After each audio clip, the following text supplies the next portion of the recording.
Properties of adjoint of a matrix. तो पहली 8 property adjoint की है, उसके बाद डिटर्मिनेंट्स की है। ठीक है, एडजॉइंट ऑफ मैट्रिक्स में क्या है, दो मैट्रिसेस को मल्टीप्लाई करके उसका एडजॉइंट फाइंड करें या अलग अलग एडजॉइंट को मल्टीप्लाई कर दे, answer will remain same. A into adjoint of A या adjoint of A into A matrix को करेंगे तो एक मैट्रिक्स आएगी और वो मैट्रिक्स क्या होगी, A determinant into I N, मतलब आइडेंटिटी मैट्रिक्स। और एन क्या है, ए किस ऑर्डर का है, स्क्वायर मैट्रिक्स 2x2 है, 3x3 है, तो आई भी उसी ऑर्डर का हो जाएगा।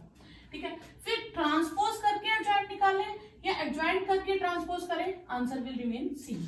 फिर किसी टर्म को, किसी कांस्टेंट को हम ए से मल्टीप्लाई करें और फिर एडजॉइंट निकालें तो वो क्या होगा, k जो है n-1 टाइम्स कॉमन आएगा। जैसे a का ऑर्डर 3x3 है तो k स्क्वायर आ जाएगा। अगर a का ऑर्डर 2x2 है तो फिर k आएगा।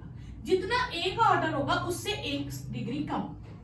फिर एडजॉइंट ऑफ एडजॉइंट, जब हम एक मैट्रिक्स एडजॉइंट ऑफ a निकाला, उसका फिर से एडजॉइंट निकालने को कहें तो हम क्या करेंगे, a का डिटर्मिनेंट फाइंड करेंगे, उसको n-2 कर देंगे। जैसे a जो है, सपोज करो आपके पास 3 ऑर्डर का है तो a डिटर्मिनेंट 3 - 2 1 आया इंटू a मैट्रिक्स कर देंगे। और आप देखो एडजॉइंट ऑफ a सपोज करो 2 ऑर्डर का हो, 2x2 ऑर्डर है। अगर a का ऑर्डर 2x2 है तो a adjoint of a into adjoint of a करें तो ये a डिटर्मिनेंट की पावर 0 हो जाएगा, इंटू a आएगा तो वो वापस a के इक्वल आ जाएगा। एडजॉइंट को एडजॉइंट से करेंगे वापस वही चीज आ जाएगी, तो ये 2/2 में वापस वही आ जाएगा और 3/3 हो तो 2 डिग्री कम आ जाएगा। ठीक है, उसके बाद एडजॉइंट का डिटर्मिनेंट निकालने को कहें तो बच्चे क्या करते हैं, पहले उसका एडजॉइंट फाइंड करना शुरू कर देते हैं, फिर डिटर्मिनेंट फाइंड करते हैं। नहीं, अब ए का डिटर्मिनेंट निकालो, उसकी पावर n-1 करते हैं। ठीक है, फिर इसी के साथ अगर a मल्टीप्लाई करके कहें तो ऑब्वियस है हमारे पास दोनों तरफ a मल्टीप्लाई हो गया, तो इसकी जो 1 पावर कम थी वो बैलेंस कर दी, n पावर हो गई। तो एडजॉइंट ऑफ a का डिटर्मिनेंट है a डिटर्मिनेंट पावर n-1 और a इंटू एडजॉइंट a का डिटर्मिनेंट है a डिटर्मिनेंट की पावर n। फिर adjoint of a determinant, sorry ये मैंने लिख दिया, ये डिटर्मिनेंट है, यहाँ पे मैट्रिसेस नहीं है, ये डिटर्मिनेंट है। एडजॉइंट ऑफ a डिटर्मिनेंट, मतलब मैट्रिसेस का एडजॉइंट निकालो, फिर से एडजॉइंट निकालो और फिर उसका डिटर्मिनेंट करो तो वो a डिटर्मिनेंट की पावर n-1 का स्क्वायर हो जाएगा। ठीक है, उतनी बार a डिटर्मिनेंट मल्टीप्लाई होगा। इनवर्स का डिटर्मिनेंट कहे तो हम डिटर्मिनेंट को इनवर्स कर देंगे, 1/, कर देंगे। a का डिटर्मिनेंट a ट्रांसपोज का डिटर्मिनेंट होता है, a इनवर्स का formula 1/a determinant into adjoint of a, और a raise to power a determinant की पावर n करें या a की पावर n को डिटर्मिनेंट करें, आंसर विल रिमेन सेम। और k को अगर मैं मल्टीप्लाई करूं किसी नंबर से तो वो k कितनी बार कॉमन आता है, n पावर, जितना उसका ऑर्डर होगा उतनी पावर वो कॉमन आ जाएगा। ठीक है, फर्स्ट क्वेश्चन है a and b are square matrices of same order 3। Order 3 है तो n कितना हो गया हमारे पास 3। a का डिटर्मिनेंट हमें 2 दे रखा है और a b की वैल्यू ट्वाइस i दे रखी है। तो a b की वैल्यू दी है तो मैं दोनों तरफ डिटर्मिनेंट कर दूंगी, तो यहां क्या आ जाएगा, a determinant b determinant. Identity matrix का ऑर्डर कितना है 3 और किसी भी कांस्टेंट को मल्टीप्लाई करते हैं, ठीक है, मल्टीप्लाई करके डिटर्मिनेंट करें या हम उस डिटर्मिनेंट अलग कर दें, नंबर बाहर निकाल दें, तो कितनी पावर में नंबर बाहर निकलता है, जितना उसका ऑर्डर होता है। तो यहाँ 2 का ऑर्डर कितना, मैट्रिसेस का ऑर्डर है 3, तो 2 क्यू बाहर आएगा और i डिटर्मिनेंट हो जाएगा।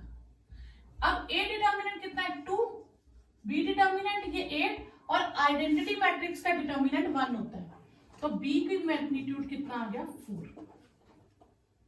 नेक्स्ट हमें a मैट्रिसेस दिया है और हमें मैट्रिसेस का क्यूब करके उसका डिटर्मिनेंट दिया 125। हमें p की वैल्यू फाइंड करनी है। ठीक है, अब a पावर n का डिटर्मिनेंट किसके इक्वल था, ये प्रॉपर्टीज लिख लीजिए, a पावर n का डिटर्मिनेंट करें या a डिटर्मिनेंट की पावर n करें, सेम था। तो यहां मैं इसमें ये प्रॉपर्टी यूज कर सकती हूँ, तो a क्यूब का डिटर्मिनेंट की बजाय मैं a डिटर्मिनेंट का क्यूब लिख सकती हूँ। अब मेरे पास a है p2 2p, तो ए डिटर्मिनेंट क्या आ जाएगा, P2 at is P square minus 4। तो मैं यहाँ क्या लिख दूंगी, और ये मुझे कितना दिया, ए क्यूब का डिटर्मिनेंट दिया 125, ठीक है, ये मुझे कितना दिया 125, मैं यहाँ 125 लिख दूंगी।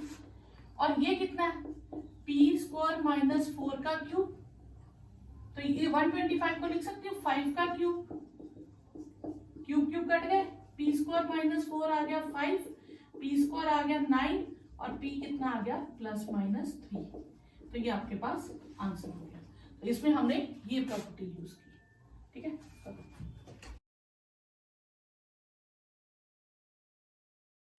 ए दिया, ए 16 पावर की डिटर्मिनेंट फाइंड करना। हमें ए मैट्रिसेस क्या दिया, cos theta, sine theta, minus sine theta, cos theta. हम ए का डिटर्मिनेंट फाइंड कर लेते हैं, cos theta sine theta minus sine theta cos theta. तो ये आ जाएगा cos square theta plus sine square theta, किसके इक्वल हो जाएगा 1 के। अब ए 16 का डिटर्मिनेंट, ए पावर 16 का डिटर्मिनेंट की बजाय हम ए डिटर्मिनेंट की पावर 16 लिख सकते हैं, पावर चेंज हो जाती है ना अंदर पर, तो 1 की power 16 answer will B 1। A determinant की वैल्यू दी है 4 माइनस ट्वाइस ए डिटर्मिनेंट। कौन सा फॉर्मूला लगेगा, ये वाली 9th आइडेंटिटी, के ए, के कितनी बार कॉमन आएगा, n टाइम्स, n क्या है ऑर्डर ऑफ स्क्वायर मैट्रिक्स, और ऑर्डर क्या है 3, तो -2 कितनी बार कॉमन आएगा 3 टाइम्स, -2 मतलब -8, और ए डिटर्मिनेंट है 4, आंसर इज -30। हमें ए और बी दोनों स्क्वायर मैट्रिक्स ऑफ ऑर्डर 3 दिए है, ए का डिटर्मिनेंट 2 है, बी का 3 है, हमें 3ab का डिटर्मिनेंट फाइंड करना है।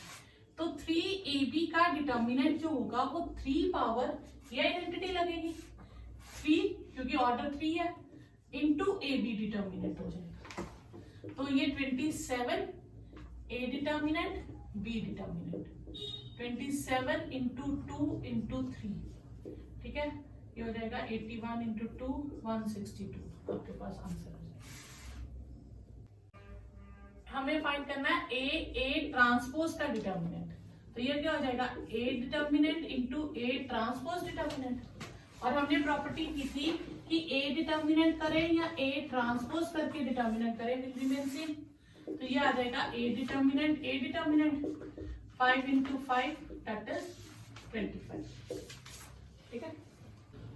अभी है गिवन है कि ए एक स्क्यू सिमेट्रिक मैट्रिक्स है। स्क्यू सिमेट्रिक मैट्रिक्स क्या होती है, जिसका ट्रांसपोज उसी के नेगेटिव के इक्वल आ जाए, ठीक है।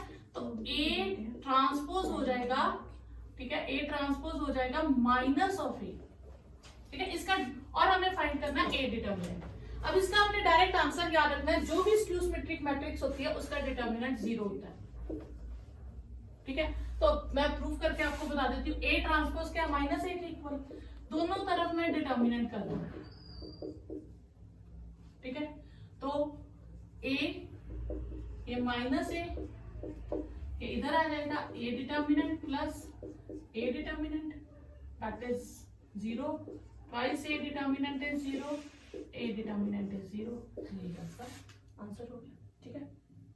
Of order n is odd ले लेना, ये n ऑड हो तभी पॉसिबल है, क्यों, क्योंकि अगर इवन होगा तो ये टर्म पॉजिटिव हो जाएगी, फिर तो इक्वल आ जाएंगे, ठीक है। तो फिर तो उसका डिटर्मिनेंट हमारा होगा नहीं, तो ऑड के केस में आपका होगा ये पॉसिबल। ओके, 2/2 में आप डायरेक्टली भी कर सकते हैं, 3/3 में ये प्रॉपर्टी लगा देंगे आप।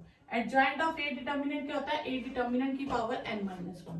2/2 में आप डायरेक्टली भी कर सकते हैं, ठीक है, अगर आपको प्रॉपर्टी नहीं याद रखे। एडजॉइंट क्या होता है, इन दोनों की प्लेस चेंज हो जाएगी, ये अपनी जगह पे रहेंगे, साइन चेंज हो जाएंगे, ठीक है। तो इसका अगर हम डिटर्मिनेंट कर दें तो कितना हो गया 16 माइनस 6 10, और आप इसका डिटर्मिनेंट निकाल लो क्या है 16 माइनस 6 10। 2 वाले केस में एडजॉइंट ऑफ ए ये डिटर्मिनेंट है, एडजॉइंट ऑफ ए डिटर्मिनेंट जो होता है वो ए डिटर्मिनेंट के इक्वल होता है इस प्रॉपर्टी के अकॉर्डिंग, ठीक है। एडजॉइंट ऑफ ए डिटर्मिनेंट क्योंकि 2 करेंगे तो 2 - 1 दैट इज ए डिटर्मिनेंट आ जाएगा। ठीक है, नहीं तो आप अगर फॉर्मूला भूल जाए तो 2/2 का डायरेक्ट कर सकते हो, वैसे फॉर्मूला के अकॉर्डिंग आपका ये हो जाएगा। एडजॉइंट ऑफ ए डिटर्मिनेंट क्या है हमारे पास, ए डिटर्मिनेंट की power n-1। Adjoint of A determinant will be A determinant power n-1 और ए डिटर्मिनेंट पावर ऑर्डर कितना है 3 - 1 2, ए डिटर्मिनेंट की वैल्यू दी है 5 का स्क्वायर इज 25। अब ए एक इन्वर्टिबल मैट्रिक्स है, मींस जिसका इन्वर्स पॉसिबल है, 3x3 की है और एडजॉइंट ऑफ ए हमें दे रखा है 64। एडजॉइंट ऑफ ए क्या होता है, ए डिटर्मिनेंट की पावर n-1, ऑर्डर कितना 3, ए डिटर्मिनेंट का स्क्वायर इज 64, ए डिटर्मिनेंट कितना आ जाएगा ±8। अब हमें फाइंड करना है ए एडजॉइंट ए का डिटर्मिनेंट। ठीक है, ए एडजॉइंट ए का डिटर्मिनेंट क्या था, ए डिटर्मिनेंट की पावर n, क्योंकि हमें ऑर्डर नहीं दिया तो इट विल बी 4n, क्योंकि ऑर्डर गिवन ही नहीं है इसलिए 4n। ए इन्वर्टिबल मैट्रिक्स है ऑर्डर 3x3, ए डिटर्मिनेंट 7 है। हमें फाइंड करना है एडजॉइंट ऑफ ए। फॉर्मूले में देखें तो एडजॉइंट ऑफ ए किसके इक्वल है, ए determinant power n-2 into A matrix, तो ये हो जाएगा 7 की पावर ऑर्डर कितना 3 - 2 इंटू ए 7a, ये आपके पास आंसर है। अब है हमें फाइंड करना है एडजॉइंट ऑफ ए का डिटर्मिनेंट, तो 7th प्रॉपर्टी लगेगी, that will be A determinant power n-1 का स्क्वायर। ठीक है, तो ए डिटर्मिनेंट है 4, n कितना है हमारे पास 3 - 1 2 का स्क्वायर 4 दैट इज 256। ए भी any non singular matrix, non singular मतलब डिटर्मिनेंट 0 नहीं है, तो ए पावर n का इनवर्स करें या ए इनवर्स की पावर n करें रिमेन सेम। अगर हम किसी मैट्रिसेस को किसी कांस्टेंट से मल्टीप्लाई करते हैं और फिर इनवर्स निकालें तो इनवर्स तो मैट्रिसेस का होगा ही होगा, उस कांस्टेंट का भी इनवर्स हो जाएगा। ठीक है, और ट्रांसपोज करके इनवर्स करें या इनवर्स करके ट्रांसपोज करें, answer will B A is invertible, मतलब ए इनवर्स एग्जिस्ट्स।